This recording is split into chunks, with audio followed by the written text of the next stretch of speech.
Minha mãe me levava à igreja, mas só em 1992 eu aceitei Jesus como meu Salvador. A situação atual é muito difícil, mas no passado não era tanto. As pressões que sofríamos vinham mais da família e da sociedade. Naquele tempo, o governo não se envolvia na perseguição aos cristãos. De lá para cá, ficou muito difícil, porque o governo disse o seguinte: precisamos tomar medidas contra a igreja neste país. A população, principalmente em sua porção mais ortodoxa, concordou com a decisão do governo. Muitas pessoas colaboram com as autoridades. Com certeza, se alguém por um momento abrir uma Bíblia num restaurante, será preso pelos agentes do governo e enfrentará muitas dificuldades na prisão. Será forçado a negar sua fé, será espancado, sofrerá vários tipos de tortura, e especialmente para os cristãos, não há julgamento, nem tribunal, apelos e coisas do tipo.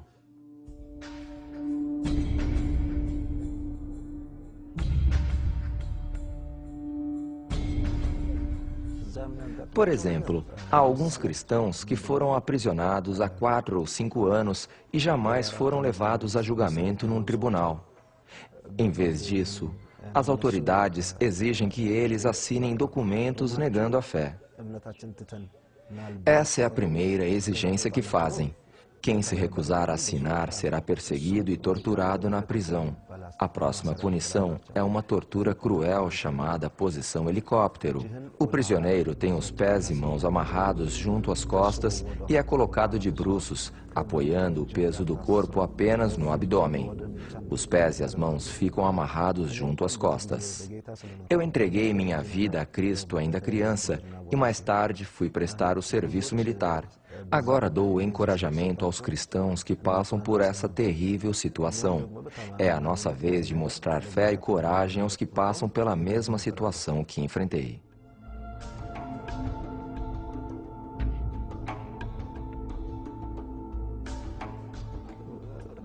Eu não saberia dizer quantas vezes fui torturado desse jeito, mas me lembro que, durante cerca de 5 meses, me puseram numa solitária e me aplicaram diversos tipos de tortura.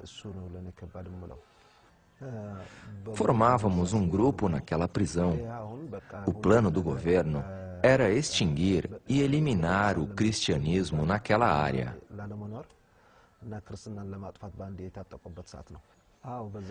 Após 6 meses de prisão e torturas, os representantes do governo surgiram com uma nova ideia. A ideia consistia em nos pedir para negar a fé e assinar um acordo. Naquele acordo, você se comprometeria a não ler a Bíblia, não orar, não possuir literatura cristã e não se reunir com mais de uma pessoa, pois alguém o estaria observando o tempo todo. Quem concordasse em assinar seria posto em liberdade. Eles não se importavam em nos deixar naquela situação. Quem não assinasse o acordo seria mantido na prisão.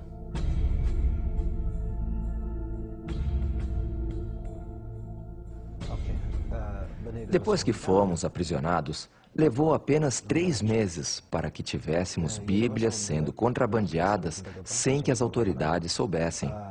Separávamos as páginas da Bíblia em livros diferentes e distribuímos cada parte entre as celas.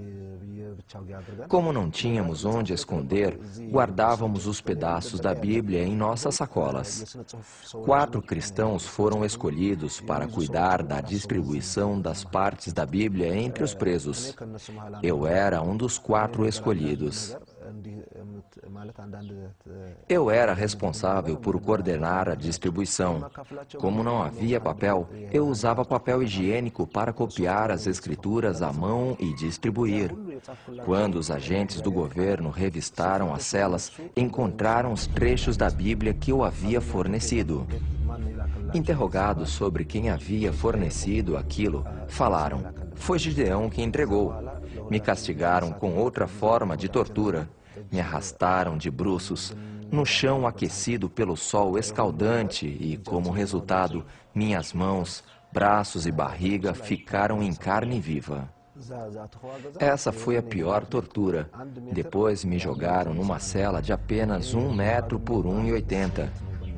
2 meses depois, o comandante daquela região fez uma visita. Disseram a ele: "Este é Gideão." Então eles perguntaram se eu iria negar minha fé ou não. Eu disse: "Não negarei."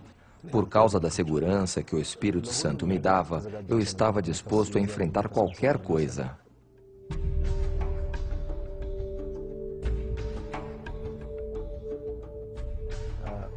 Juntaram todos os cristãos em um lugar e fizeram a mesma pergunta para eles: "Vocês vão negar sua fé ou não?" Perguntaram também a mim e eu disse: "Não."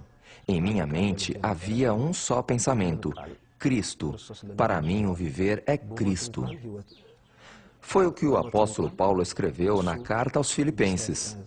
Para mim, o viver é Cristo e o morrer é lucro. Começaram a me espancaram por todas as partes do corpo.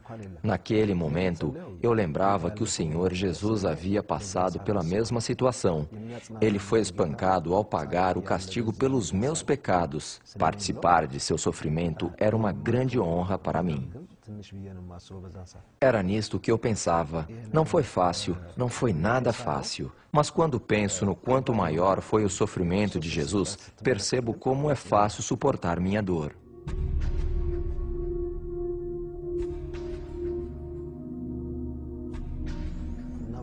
Depois de me espancar, foram embora pensando que eu estava quase morto. Me lembro de ter orado em voz baixa: "Senhor, perdoa esses homens. Eles não compreendem o que estão fazendo. Eu entrego minha alma para descansar em tuas mãos." Amarraram minhas mãos e me jogaram de novo naquela pequena cela. Eles fizeram tudo isso pensando em ensinar uma lição aos outros, para forçá-los a assinar o acordo. Esse era o motivo de fazerem tudo isso na presença dos outros prisioneiros. Para mim, o espancamento não foi o mais difícil, mas a permanência naquela cela minúscula era quase insuportável. Não havia tratamento médico, todas as partes do meu corpo doíam e eu não conseguia deitar no chão para dormir. Pedi medicamentos, mas eles recusaram. Eu não tinha nenhum osso quebrado, mas todas as partes do corpo estavam doloridas. Depois de 2 semanas, minhas pernas começaram a doer muito e feridas se abriram. Então fiz uma oração. Eu disse: "Senhor, Tu és o médico dos médicos. Cura-me." Assim que orei, senti a presença do Espírito Santo em meu corpo. Um dos guardas se compadeceu e decidiu me ajudar e me trouxe sal. Misturando sal com água, eu lavei o ferimento.